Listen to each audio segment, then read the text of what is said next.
reka twigeze trésor ubundi atugezeho ubuhamya. Trésor, notre trésor vient pour témoigner. Karibu trésor, hanyuma Bienvenue trésor, et puis on va continuer. ganira ijambo ry'Imana. Amen.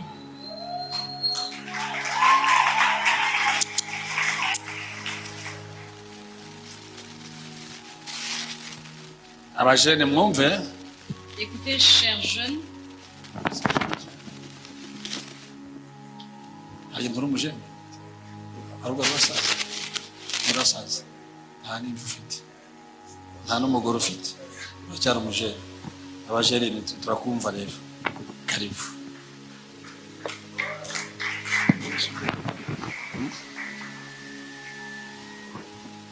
Okay. Praise God. Sachez Yes, ashimwe. que Dieu soit loué. Nitwa Trésor Nguweneza Il s'appelle Trésor Nguweneza Muhirwa. Muhigwa. Iryo zina ryanjye rya gatatu. C'est mon troisième nom. Ni rya papa. C'est le nom de papa. Nahisemo kurigira kuko ari umugabo w'imfura cyane. J'ai choisi à porter le nom de mon papa parce qu'il en est digne. Kandi wantoje iby'uru rugendo. Et ils m'ont appris par rapport à ce voyage. Yes. Ntago hari abantu bambwiye ngo bantunguye. Il y a ceux-là qui ont dit qu'ils viennent de me surprendre. Ntago bantunguye kuko umusirikare agomba kuba yiteguye ahari hose. Je ne suis pas surpris parce qu'un militaire doit être prêt au combat. Prêt à tout. Babisabye mu gitondo. On me l'a demandé le matin. And I was like ntago hareka kuko ni benshi bamaze gukira kubera ubuhamya bwanjye. Je n'ai pas pu refuser parce que beaucoup sont guéris à cause de mon témoignage. Si ubwa mbere ngeze hano. Ce n'est pas pour moi la première fois d'être présent ici. Ageze hano umukobwa w'abavandimwe bari hariya Gide na Cynthia. C'est pas la première fois que je suis arrivé ici le jour du mariage de Cynthia et Gide. Impamvu mbivuze nuko atari ubwa nyuma. La raison qui fait c'est que je le répète, c'est pas la dernière fois que je viens ici. Rero kuko atari ubwa nyuma. Maintenant que c'est pas la dernière fois, ndakoresha iminota mikeya cyane. je vais utiliser peu de temps. Tubinyure hejuru ku mutwe. On va seulement passer par-dessus. And then Alléluia. Imana niturongera umwanya. Et quand Dieu nous donnera assez de temps, tuzagaruka tubivuge mu buryo burambuye. on va revenir et le dire d'une manière élargie. I believe nta muntu ushobora kuvuga story y'imyaka 5 parce que personne ne peut synthétiser l'histoire de 5 ans. ngayivuge nubwo waba umunsi ntago wayirangiza. Même si tu peux faire toute une journée, tu ne sauras pas finir. Okay. Rero ndashima Imana ko mpagaze hano. Je suis content le fait, j'ai béni Dieu le fait d'être ici présent. Navukiye mu gihugu cy'u Rwanda. Je suis né ici au Rwanda. Ndahakurira. J'ai grandi ici. 2011. En 2011. Njya kwiga muri Uganda. Je suis allé aux études en Ouganda. Ngezeyo nkomeza amashuri. J'ai continué avec les études là-bas. Hanyuma 2013-14. En 2013-14. Umwana wese buri yagira ikintu akunda muri we, akunda umupira, abandi bakunda filime. Et vous savez, chaque enfant a quelque chose qu'il aime dans la vie. Certains aiment le football, d'autres le film. Nagize umukino nkunda muri icyo gihe. Et en ce moment-là, j'aimais beaucoup ce jeu-ci. Witwa pool table cyangwa billard. Billard. Kandi no mukino mwiza uri professional worldwide. Et c'est vrai, c'est quelque chose de très professionnel. Mugezemo rero mpuriramo n'inshuti z'Abagande. Et j'y ai rencontré des amis ougandais. Kandi Abagande bacu umugani bakavuga ngo ugende uriyanswera uziriyambise. Uwo mugani uravuga mu Kinyarwanda ngiyo ugiye ahantu barya isazi ngo uzirya ari mbisi. Ce proverbe dit quand tu vas à un endroit et qu'ils mangent des mouches, toi tu en manges cru. Urumva byanga byakunda nagombaga kubanduza imico yanjye cyangwa bo bakanyanduza yabo. Que pour ceux-là qui le veulent ou pas, il fallait que je prenne leur culture et que eux aussi prennent ma culture. So nahuriye n'abantu benshi rero. Et j'ai rencontré beaucoup de gens là-bas. Batari abaforoderi. Qui n'étaient pas des fraudeurs. Abaforoderi b'ibiyobyabwenge. De fraudeurs pour dire ceux-là qui fument la chanvre. Bo babikora byeruye mu Kinyamurenge baravuga ngo bamashije. Et eux ils le font d'une manière vraiment ouverte, sans cacher. Icyo gihe rero sanga harimo abanywa nzoga, abanywa tabi. En ce moment-là, j'ai rencontré là-bas des fumeurs de chanvre et ceux-là qui buvaient de l'alcool. Hanyuma mbishuti yabo kuko nizo mukino ndawumenya biri professional. Parce que je suis devenu leur ami jusqu'à ce que j'ai appris ce jeu-là et c'est devenu vraiment pour moi professionnel. N'abantu banzi barabizi ko nzi biyari cyane n'ubu ngubu ndayizi birenze kandi ndacyayikunda. Et pour cela, beaucoup de gens qui me connaissent, ils savent bien que je sais bien jouer au billard. Hanyuma bigeze muri 2014 iri kurangira Fin 2014, nibwo twatangiye business. Nari umwana mutoya, ntabwo nareshyaga gutya, nari mugufi. j'étais encore jeune, j'étais trop court. J'ai commencé à faire le business. Biba ngombwa ko banyifashisha nk'umuntu bita middleman, abantu bize commerce cyangwa entrepreneurship barabyumva. Pour ceux-là qui ont fait ces études ici, ils sont en train d'écouter ce que je suis en train de dire, ce que je veux dire. Akaba ari njye banyuzamo ibicuruzwa byabo kugira ngo bigere ku bakiriya babo. Et j'étais là pour faire le transfert de leur business, donc de leur marchandise, en fait. Bacuruzaga urumogi. Et ils avaient comme marchandise la chanvre. Kuko nari umwana rero banyambikaga gilet indani. Parce que j'étais enfant, ils m'habillaient d'un gilet à l'intérieur. Hanyuma hejuru umupira.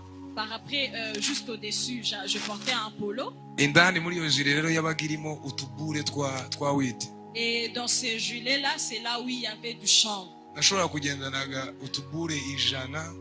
Je pouvais avoir sur moi comme 100 petits cyangwa boules, 150 ku ou munsi. même 150 par jour. Tukajya kuducuruza mu big events yaba secular. Et on allait vendre ça dans des grands événements des hommes célèbres.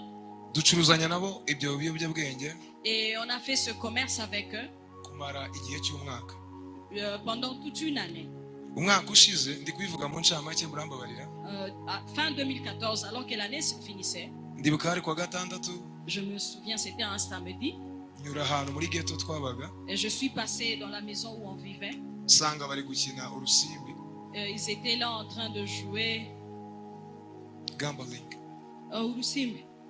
Urusimbi, okay, mubyumve ni gambling mu cyongereza batumva wenda. Murabyumva Je ne rero? sais pas comment ça s'appelle en français. Yes, les français, les camps compliqués. Simbivuze se? Les français oui. compliqués sana. Okay, umuntu wari uri gucanga rero yari afite akabure k'urumogi. Et celui qui était dans le jeu là, il avait quand même était en train de fumer la chambre. Arangije gucanga amakarita abura agashyira. Par après, quand il était en train de mélanger les cartes, il ne savait pas où mettre la boule qu'il avait de chanvre. Arakansingiriza arambwira ngo mfasha gato yamare Il gucanga. a dit, aide-moi que je puisse d'abord distribuer ou bien mélanger les cartes. Kwa kundi akansingirije ndatekereza muri iki. Alors qu'il m'a donné cela, j'ai pensé en moi. Ibi bintu maze mu mwaka ntazi uko bimera. N'est-ce pas que ça fait toute une année que je suis en train de vendre ceci? Je ne sais Biza pas comment. bimera gute. Le goût, je veux savoir comment ça goûte. Gusanze harimo ubuzima bw'iteka baratubeshe ko Kristo ari ubuzima bw'iteka. Et Nugira gute? Et si je suis en train de rater quelque chose de vie, et qu'on nous avait dit que Jésus est la vie et la vie éternelle, et que ça, ce serait la vie éternelle, laisse-moi essayer. Nakureho imyotsi ibiri ndamusubiza nawe aransubiza ngo urinde ibiri. Et j'ai commencé à tirer aussi, j'ai commencé à fumer. Je l'ai fait 2 fois, et lui aussi l'a fait, par après il m'a remis. Abantu banywera urumogi barabizi umwotsi wa mbere w'urumogi ukuruye. Et vous savez, ceux-là qui ont un jour utilisé la chambre ou bien fumé, quand vous tirez la vis qu'une fois, Ukurura neza kurusha umuntu usanzwe nk'urumogi. et tu le fais bien plus que celui qui est habitué à le faire. Ku buryo kugiraho ububasha nyine ukaba wanagufasha gutakaza ubwenge bwawe mu gihe gitoya. Et ça t'aide en peu de minutes, tu peux perdre connaissance. Icyo gihe rero nirwo rwari urugendo rwanjye rwo gutangira kunywa weed. Et c'est comme ça que j'ai commencé à prendre du chanvre. Nafashe umwanzuro gute nagiye muri practice kuko nari ngiye gukoresha repetition. Je suis allé à la répétition comme normal. Uwo munsi nakoze ibitangaza. Et le jour-là, je l'ai fait très très bien. Dusohoka abantu bari kumbwira ngo congratulations, vibe wari ufite uyu munsi zari ziteye ubwoba. Et je suis sortie de la répétition en train de me dire, tu sais ce que tu as fait aujourd'hui, c'était vraiment très merveilleux. Ndati nyamara bya bintu birimo umuti. Et j'ai commencé à dire, en tout cas, le fait de fumer la chambre, c'est qu'il y a quelque chose de bon là-dedans. Kuva icyo gihe mfata umwanzuro ko ntazongera kujya kuri stage ntarabanza kubaya. Dès ce jour-là, j'ai pris la décision de ne jamais aller du haut de la chair sans que je n'ai pris quelque chose. Every stage nakozeho muri icyo gihe nta stage nimwe nagiye kuri stage ntabanje kunywa kabure k'urumogi. À chaque fois, quand je montais pour chanter, il fallait d'abord que je prenne du chanvre pour bien le faire. Kandi bikagenda neza cyane abantu bakanezerwa abandi bagakizwa. Et ça se passait bien. Au travers de ce que moi je le faisais très bien et certains étaient sauvés. N'ubu hari abakijwe bajya batanga ubuhamya kandi bakijwe by'ukuri.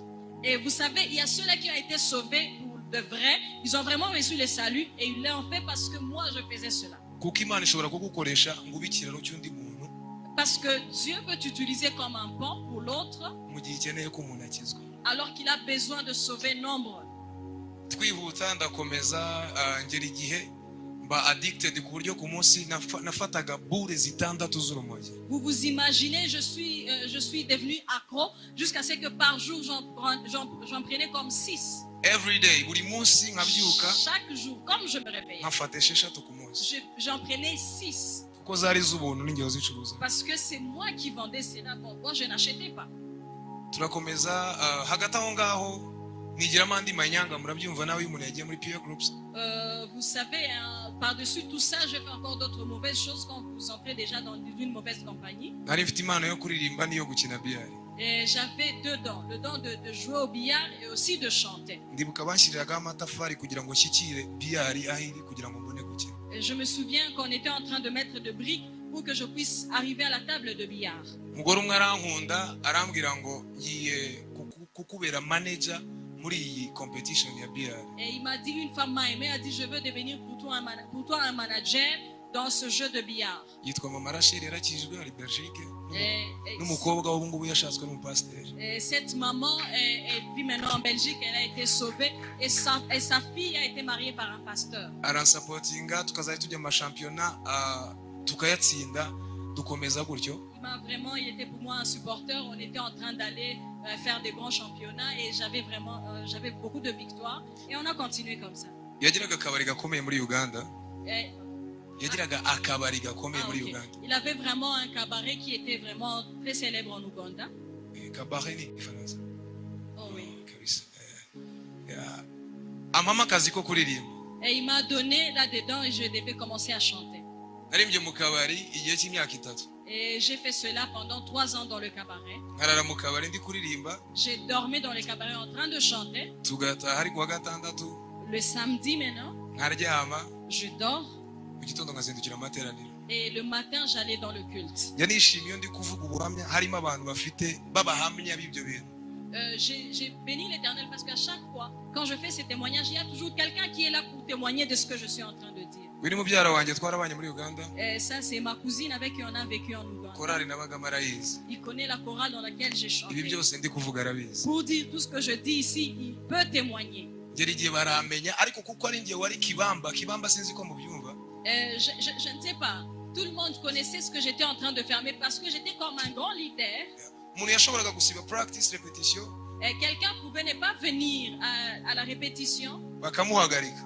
Et il ne pouvait pas chanter. Ariko ngewe namaraga amezi 2 ntaza muri repetition. Mais moi, ça fait même je pouvais faire 2 mois sans venir à la répétition. Nkaza ngahita mfata inkoni yanjye y'ubuyobozi. Et je prenais mon bâton de commandement. Kuko nari mfite impano kandi ari njye ushoboye. Parce que j'avais ce don-là, il n'y avait que moi qui pouvais faire mieux. Na Cynthia yageze mu Bugande, nta muntu waririmbaga mpari. Et Cynthia connaît, elle est arrivée en Ouganda, personne ne pouvait chanter alors que moi j'étais là.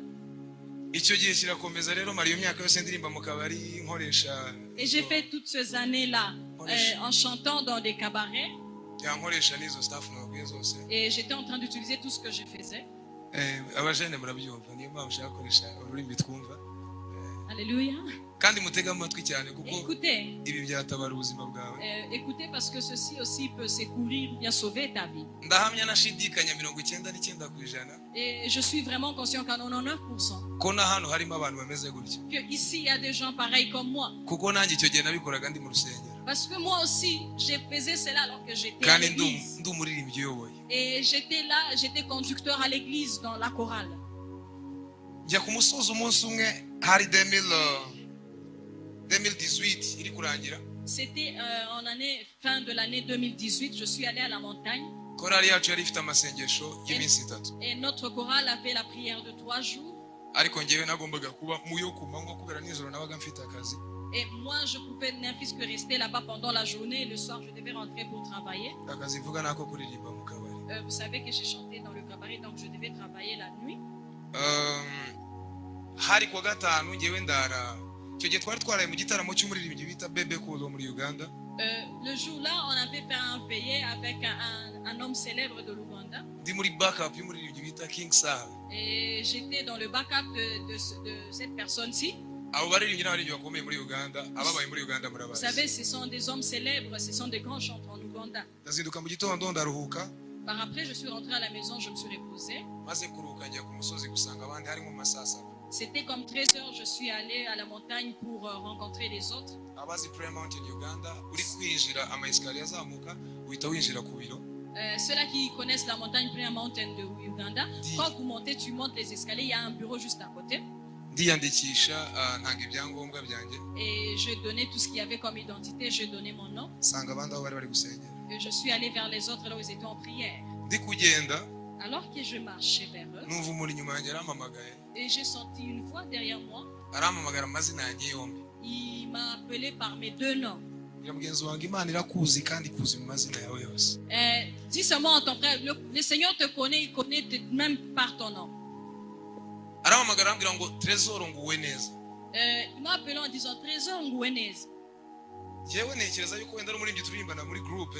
Et moi je croyais que c'était peut-être l'un des membres du groupe dans lequel je chantais. Uzi amazina yanjye yombi. Il connaissait mes deux noms. Bindukiye nsanga ni umugabo mukuru. Et quand je me suis retournée, c'était vraiment un homme âgé. Ubwo bwa mbere nari mubonye. C'était la première fois que je l'avais vu. Yari yambaye bisa nabi. Il était vraiment mal habillé. Ahetse marete hano inyuma yari icitse ndabyibuka. Et je me souviens, il avait une mallette qui était trouée. Noneho njyewe ngira kuva kera kose ngira amafiyeri menshi cyane. Depuis avant, je suis vraiment un homme un peu orgueilleux, si je peux Ku dire. buryo nagiraga n'ubwoba bwo kuganira n'umuntu usa nabi.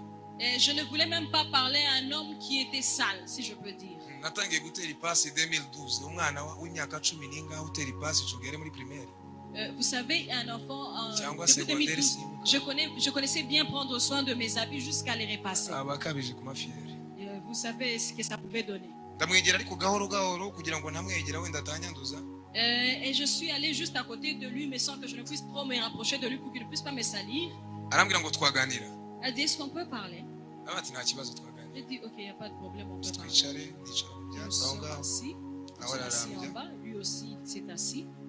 Aranyibwira arangije arambwira ngo mu kinyarwanda ntago yanganirije mu kiganda. Vous imaginez, il m'a parlé en Kinyarwanda, pas en langue ougandaise. Bigize kutubwiriza muri True Promises ngo iyo ugiye kurota cyangwa Imana iri kukwereka ntago Imana ikwereka mu rurimi utazi.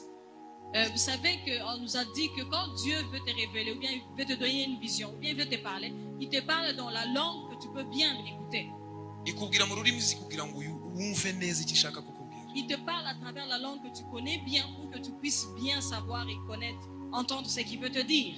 Arambwira ngo maze imyaka 4 kuri uyu musozi wa Prayer Mountain. A dit, ça fait 4 ans que je vis sur cette montagne Ndi kugushaka. et je te cherchais. Nta kindi cyanzanye kuri uyu musozi. Aucune autre chose ne m'a emmené ici, ce n'est pas que te chercher. Imana yankuye mu Rwanda inyohereza Uganda kugira ngo nze gushaka umuntu bita Trésor nguwe neza ngo mukize urupfu. Il a dit, le Seigneur m'a appelé ici. Ça fait 4 ans que je vis sur cette montagne pour venir te tirer de la mort. Ambwira amagambo abiri. Il m'a dit 2 paroles. Arambwira ngo Imana yantumye ngo mubwire Dieu m'a envoyé que je te dise, ngo ntiwayikorera ngo ukorere n'ubundi bwawe. a dit, tu ne peux pas servir l'Éternel et servir un autre royaume. Ati nutareka ibyo urimo ugiye kubona urupfu rutunguranye. Et il m'a dit, si tu ne laisses pas ce que tu es en train de faire, tu seras surpris par la mort. Narapingaga cyane. Vous savez, moi, je ne croyais pas en ce chose-là. Ndamureba mu mutima ngazanje jewe Trésor umfa ariko uranze. Et je commençais à me dire en moi-même, moi, Trésor, que je meurs. Ibimenyetso bibiri. Il m'a donné 2 signes. Turatandukana aransezera ahita ahindukira arambwira ngo ngewe nisubiriye iwacu mu Rwanda nuko yansezera. Et voilà, il m'a fait un au revoir en me disant, moi, je rentre chez moi au Rwanda. Et il s'est retourné, il est parti. Ndatambuka ndagenda ndi umuntu ugira ubwoba mu buzima busanzwe. Vous savez, je suis naturellement, j'ai toujours eu peur. Ngenda mfite ubwoba muri njye. Et j'ai commencé à avoir peur en moi. Ariko bitari cyane. Mais je n'avais pas trop peur. Ndi mu nzira ndi kugenda asanga abandi aho bari bari. Alors que j'allais vers les autres, Ikimenyetso cya mbere yambwiye gihita kiba ako kanya. et le premier signe, j'ai vu le premier signe déjà. Ndabatu bya bintu biri seriye. Je me suis dit en moi, les choses qu'on vient de me dire sont sérieuses. Sanga umuyobozi w'amasengesho ngo ndati mfite ubwoba mbabarira dusenge niturangiza ngewe nahe mu ndeke. Et puis j'ai dit aux responsables avec qui on priait, j'ai dit, laissez-moi, on va seulement prier, par après moi je vais rentrer à la maison. Turasenga ngenda taha. On a prié, par après moi je suis rentré à la maison. Mu gitondo tugiye gusenga. Le matin quand on allait continuer la prière, Ari ku cyumweru. c'était le dimanche. Iranga kubera nari naramenyereye kujya kuri stage nabanjije kubaye. Et je n'ai pas pu le faire parce que j'étais déjà habitué à prendre d'abord de la chambre pour chanter. Ndakatangiye inyuma aho nabikoreraga. Et je suis allée juste un peu à côté, là où je faisais. Il y avait des douches ou bien de salles de bain, et juste derrière. Et je pris une chambre, une boule de chambre. Et quand je n'avais pas encore fini, ils ont commencé à chanter, à prêcher. Ils ont commencé à prier juste pour commencer avec la prédication. Et je me suis souvenu juste que c'est moi qui allais conduire. Vous savez, tu peux prendre la cigarette et que tu puisses éteindre cela par le mur. Vous savez, mais pour la chambre, on le fait avec le doigt. Et quand tu veux garder cela, il y a une façon dont tu le fais, mais tu le fais avec le doigt. Vous savez, j'étais habillé en jeans.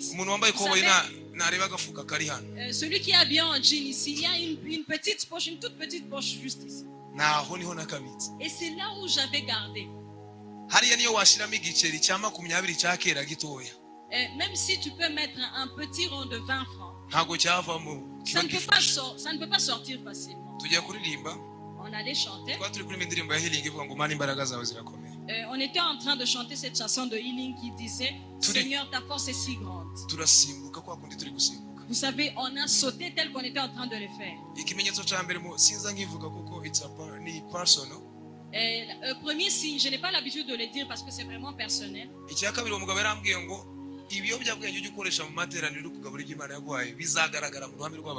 Et il m'a dit, vous savez, tu sais, la chambre que tu es en train d'utiliser, tu montes avec cela du haut de la chair, cela se manifestera devant tout le monde.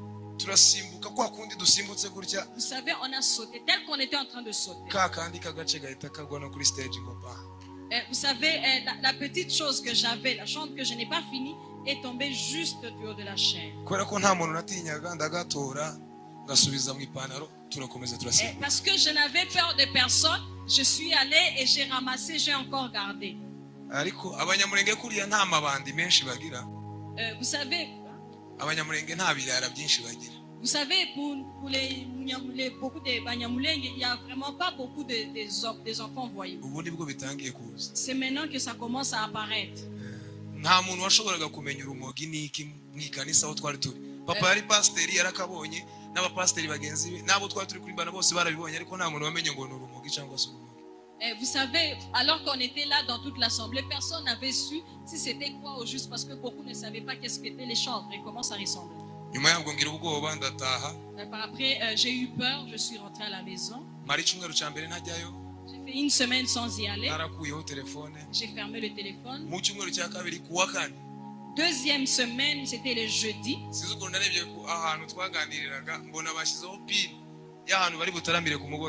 Et je ne sais pas, il y avait un endroit où je recevais le programme et il y avait un programme là où on me montrait l'endroit même précis, là où on pourrait être le soir.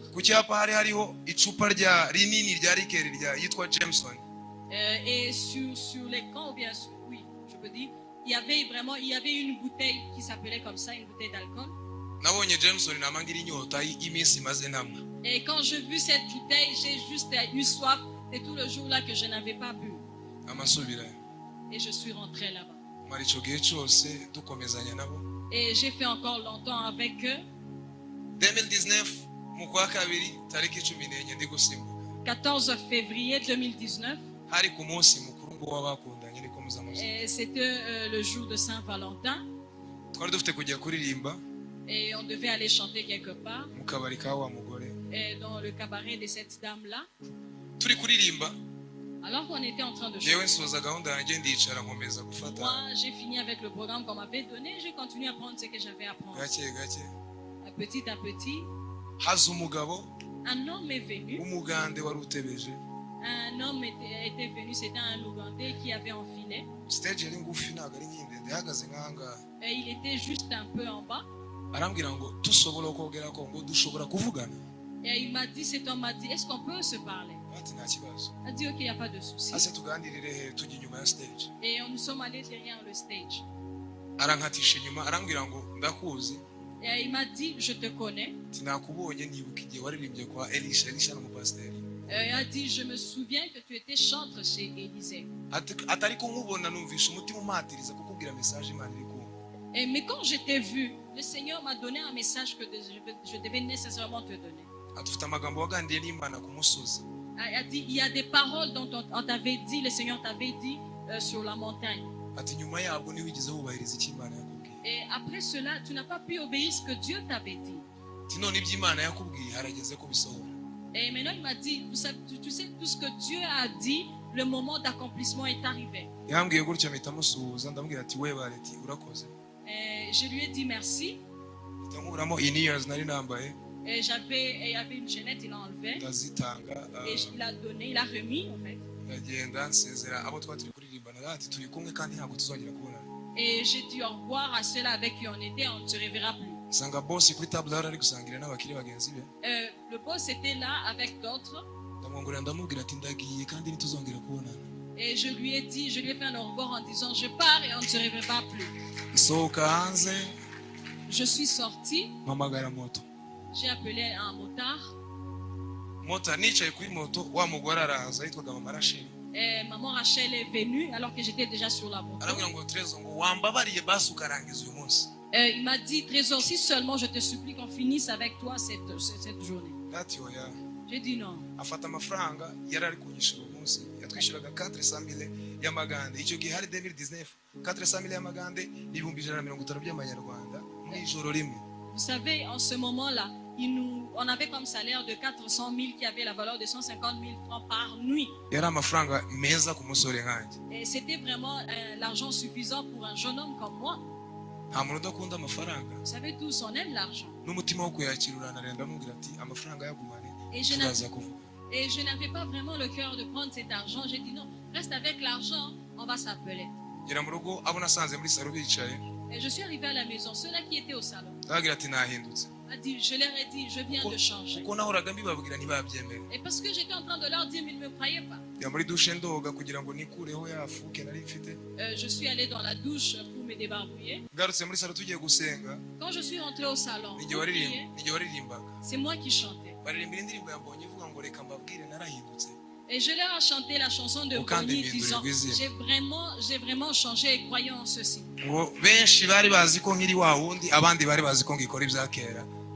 Et beaucoup savaient que j'agissais tel que j'agissais. Et quand je disais cela, maman se moquait de moi. Je te connais. Elle dit, moi je ne croirai plus en toi, je verrai seulement tes agissements. Et dis à ton frère, c'est le jour-là où Trésor a été sauvé. Et je suis allé dans la chambre, je me suis agenouillé en prière. J'ai dit, Seigneur, je suis à toi. Utilise-moi par rapport à tes promesses. Et tu as dit, tu m'as promis que je serai ton serviteur au milieu des nations. Imaginez-vous que j'ai marché dans tout le pays de l'Est-Afrique seulement en prêchant, pas pour chanter. En Ouganda,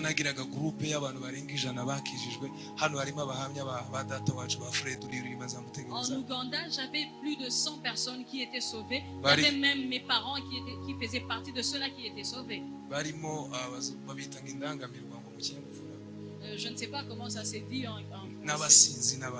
Et il y avait vraiment des alcoolisés, mais ils ont été sauvés. Au Kenya, il y en a, ici aussi il y en a. Bien-aimé, toi qui es ici présent, et toi qui es semblable à moi tel que j'étais,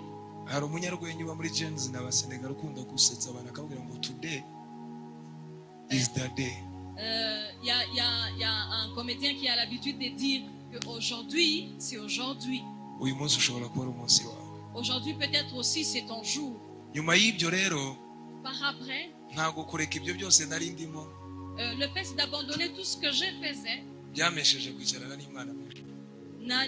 n'a pas fait assez que je puisse m'asseoir là où Dieu voulait que je m'asseye au ciel.